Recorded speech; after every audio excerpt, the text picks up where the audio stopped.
Hey guys, welcome to my channel. I hope your new year is going well. If you're new to my channel, I sell tufting guns to make rugs on my website, rugbabe.com. And for today's video, I'm going to be showing you guys how to switch from cut pile to loop pile. And if you stick into the end, I will share some secret tips and tricks I've learned along the way. My name is Autumn, and let's get started. Okay, so we're ready to change the cutting heads on our gun. But before we do so, I just wanted to quickly tell you guys that I have seen a ton of videos on how to change your cutting heads, and I just want to let you guys know that I have tried every single method and failed because my gun ended up jamming on me or not working when I, use that different method. So I have taken this gun apart 100 times over the course of several days to try to find the best method for you guys. And I know that there's a ton of other videos out there showing you guys how to change it, but I just want to give you a little disclaimer before you try those other methods that it might not work for you and you might end up in the same place as I did with your gun jamming up on you or not working. So if I were you, I would just, try this method before you try the others, just in case you try the other method and then you can't find your way back to making your gun work again. But okay, let's get started. So right here, I have my tools that should come in your baggie when you receive your gun, except for this flathead that I got from Walmart. Other than that, you should have your 2 Allen wrenches, your cutting head, your loop head, your needle, and then these are 4 spare screws that you will not need, but I wanted to include them. So just make sure to just put those back in the baggie because you will not need them for this process. As you can see, I also have a diagram to help me when I'm changing my cutting heads. I have this on my website. You can just save the photo and print it for free so that you have an easy time changing your cutting heads. So as you can see, our diagram is split into 5 sections starting from top to bottom. So this is our first step, second step, third step, fourth and fifth step. But before we start our first step, I just wanted to explain what our pieces are in our first step.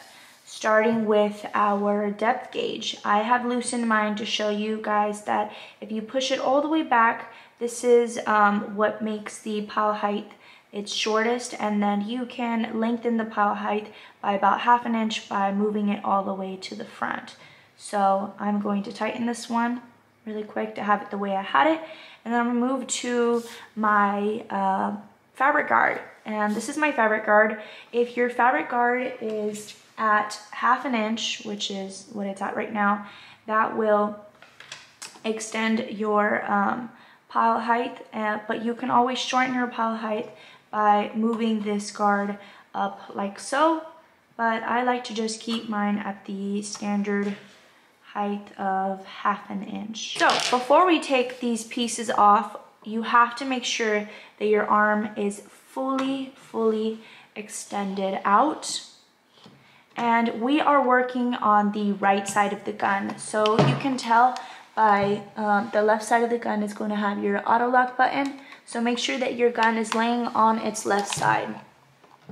So now we're ready to take it apart. I'm going to take my largest Allen wrench and I'm going to loosen this completely and put our washer right here, our screw right here, and then take this piece out and lay it right there. And now I'm going to loosen these screws just to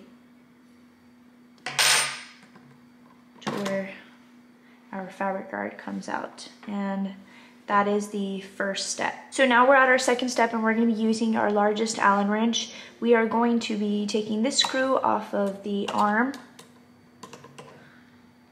completely. And put this screw right here and this washer right here. I'm going to push this back here. And now we're going to take off this rail guide with our smallest Allen wrench. And it should just come off like this. You shouldn't have to take them off completely. That way you don't lose any pieces. And then just lay it like that. Now for our third step, we're going to repeat the same process for the other side of the gun. So I'm going to flip my gun over and remove my yarn holder using the largest Allen wrench. lay this screw right here and this washer right here along with our yarn holder, and lift this arm and put this arm back as well. Take our smallest Allen wrench and take this rail guard off as well. And there we go. Again, keep those screws on there so you don't lose any pieces. Lay those right there, and we're done with our third step. Now that we have done steps 1 through 3, we can actually remove our needle and cutting head, and this is what they should look like. So your gun is already going to come with this needle and this cutting head. I prefer the other needle and the other cutting head that the gun comes with. The difference is this needle is much thinner and this cutting head is thinner. And I just prefer these because they work a lot smoother and a lot better. So I'm going to be showing you guys how I am going to swap them for these, and then I will also show you how I swap them for a loop pile setting. So we're going to start by changing our scissors. I'm going to take my flathead and remove this screw right here. Place my screw right here so I don't lose it, and then take these scissors and put them over here. We're going to take our new scissors, which are our thinner scissors. So as you can see, there are 2 holes where our scissors are going to be screwed into. The hole furthest to the back is for our scissors for cut pile, and the hole towards the front is going to be for our loop pile. And so I am going to make sure that this washer is at the end. To help me screw in my new pair of scissors, I am going to turn around and unscrew this fabric guard. This fabric guard goes in and out and helps the gun crawl up the monk's cloth when you're cutting and sewing. So I'm going to turn around and I'm going to unscrew this just once, just so that it's loose. And I'm going to push it all the way back to help guide me when I screw in my scissors. I'm going to put my washer right here until it matches up with the hole. Then I'm going to take my new pair of scissors, my skinny pair of scissors. I'm going to lay them right here above my washer. Take my screw, place it inside, and then we're going to screw it in a couple times, not too tight, and then flip it over. And we're going to take our fabric guard and pull it out until this edge meets right there. Doesn't have to be perfect. And then we're going to tighten it again. So that should be snug on there. We're gonna go back to our scissors and finish screwing in that screw. And that's it. Now we are going to switch out this thicker needle for this thinner needle, and I'm going to show you step by step how to do that as well. So this opens and closes your scissors, and this bar right here can be adjusted for the thickness of yarn you have. So let's go ahead and take this screw off. As you can see, it is the second hole from the top. We're going to unscrew this. As you can see, it's lifting up because this bar is curved, so that's good. I'm going to put my little screw right here and put this bar right here, and I'm going to put this aside. But before I do so, as you can see, when I place it on here, if I put it right there and then screw this piece in, that is for thinner yarn. But for instance, my yarn is a medium 4 size. I put it around, I cover around 1/4 of the hole. Most of the yarn that you're going to be getting from Joann's or Michael's or anywhere that you get your yarn is mostly going to be medium 4. But if you do have a thicker yarn, then you can always adjust this bar and push it all the way back so that your yarn can fit. And again, if you're working with a thinner yarn, then you can, push it as close in as you need it, but we're just gonna put this piece aside. And we are going to unscrew both of these screws.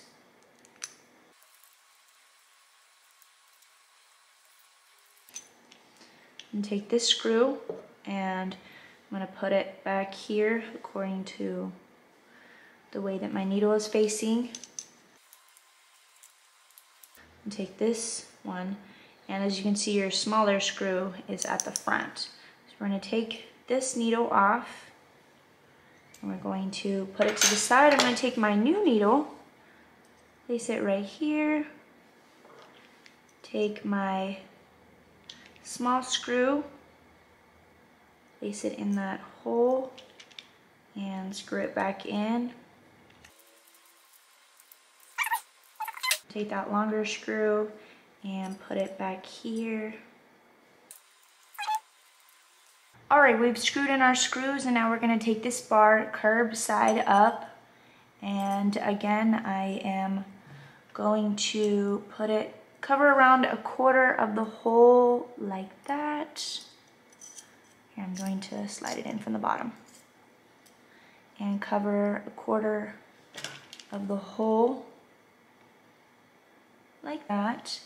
And then take this bar and make sure that it is facing up and that you can see the bottom hole in the second hole of this piece. Going to push it down, use a little force, and then take this screw, put it in our second hole. I'm gonna screw it in with my finger really quick. There you go. That should be as tight as it goes. It should be sticking up a little bit, but that's it. We have already changed out our needle. Now to check if you've done this correctly, we're going to close our scissors, put this piece like this, swipe it down, take it out, and my scissors are open. So now that we've done this, I'm going to show you how to switch to our loop cutting head. So I'm gonna put my needle aside because I use this needle for both my cutting head and my loop head. So I'm gonna put this aside and we're gonna repeat the same step that we did at the very beginning. I'm gonna take this off. I'm going to unscrew this screw right here, which should be tight on there. There we go. It just pops right out. And then this is our loop cutting head. Again, I am going to unscrew this really quick. So I've unscrewed this to make this loose right here. I'm going to push this down, take my washer and slide her in till she matches with the top. Remember, the top is for loop, the bottom is for cut. So I'm going to make sure that it's flush right there. I'm going to take my loop head, place it right here, and take my screw, take my screw, drop it in there, and begin screwing this in. Flip it over, take this fabric guard, make sure that it is like so. I'm holding the bottom, and then I'm going to tighten this and finish screwing this in right here. And that's it. It's nice and tight and snug. So we're done putting these together. There's really no way to test it, just when you put them like this, you know, it should just go up and down. But yeah, I'm just gonna put it back to the cut setting and show you guys how to put the gun back together. So we swapped our loop head for our cutting head. I'm gonna close it really quick and put it like this and make sure that it is flush and my scissors are inside my needle, but make sure that they're flush like this on the side.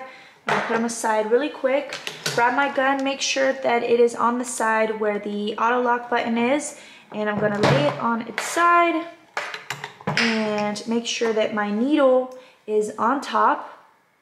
And I'm gonna place both of these in here like so. They should just slide in really quick. And that's pretty good. Then I'm going to take this rail guard and screw it in with my smaller Allen wrench and tighten it. Now that I've done that, I am going to extend my arm back out. I'm going to take my yarn holder and I am going to put the washer above the yarn holder and then put it underneath my arm. I'm going to stick my screw in through the arm, put it in through the washer and through the yarn holder like this, and put it back into this hole on our rail guard, and just screw that in with my finger really quick,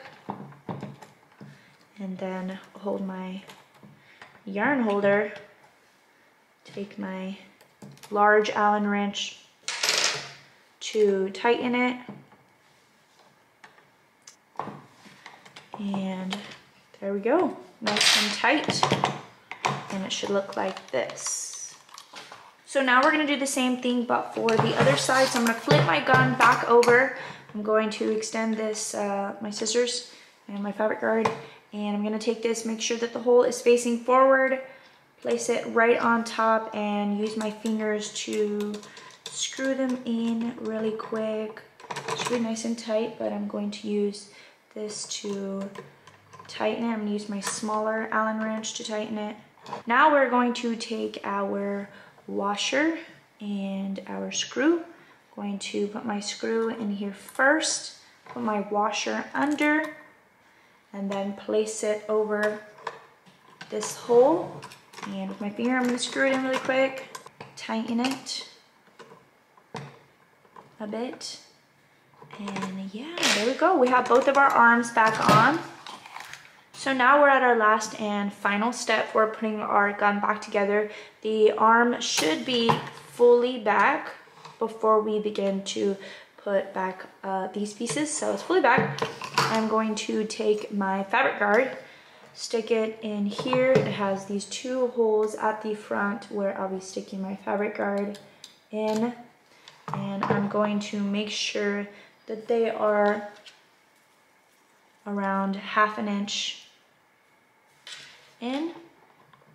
There we go. I'm going to take my smaller Allen wrench and I'm just going to tighten it. Now we are going to put our depth gauge back on, and it goes like this. Make sure that this part goes like this, and I'm going to slide it under here. I'm going to hold it with my finger. Then we're going to take our washer, place it on top, take our screw, and screw it in with our fingers. There we go. We have completely finished in putting our gun back together. So these are a couple things not to do, and trust me, I have learned the hard way. So if you come across any video that is trying to tell you to adjust this arm length, do not do that. Or to take this front piece off. I know I've seen a video of someone explaining how to change the cutting heads and they took this piece off. Just please do not take this off. It will mess up your gun. I tried this certain way of changing the cutting heads, and my gun was useless for several days until I figured out my own method of changing the cutting heads. But yeah, taking this off will completely mess it up, because chances are you will, mess up putting it back on, because it has to be put on a certain way. It's just best to not mess with it. Okay, so I've showed you guys how to change your gun from cut pile to loop pile and what settings I prefer. Now we're going to test out our gun super quick. I have my gun right here. I just put a little green yarn in, and I'm going to be using the cut pile setting. So I'm gonna do a few lines right here.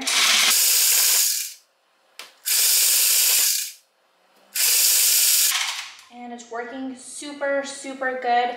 I prefer the thinner needle and the thinner scissors, because the thicker scissors and thicker needle just don't work as well. It leaves a giant hole at the end when I have the thicker needle. So I just prefer them both. They both work way better than the setting that it comes in. And I've already showed you guys how to, easily change it to the needle and the scissors that I prefer. So I did a couple of lines, and this is what they look like on the other side. They're nice and fluffy. I can't wait to do more videos showing you guys how I tuft and share a bunch of other things that I've learned along the way. But yeah, I hope you guys found this video helpful. If you still have any questions or concerns left, you can definitely leave them in the comments. I respond to all of my comments, or you can shoot me a DM on my Instagram, rugbabe.com. Again, I sell my tufting guns on my website, rugbabe.com. Thank you so much for watching. Make sure to like and subscribe, and I'll be back with more videos. Bye.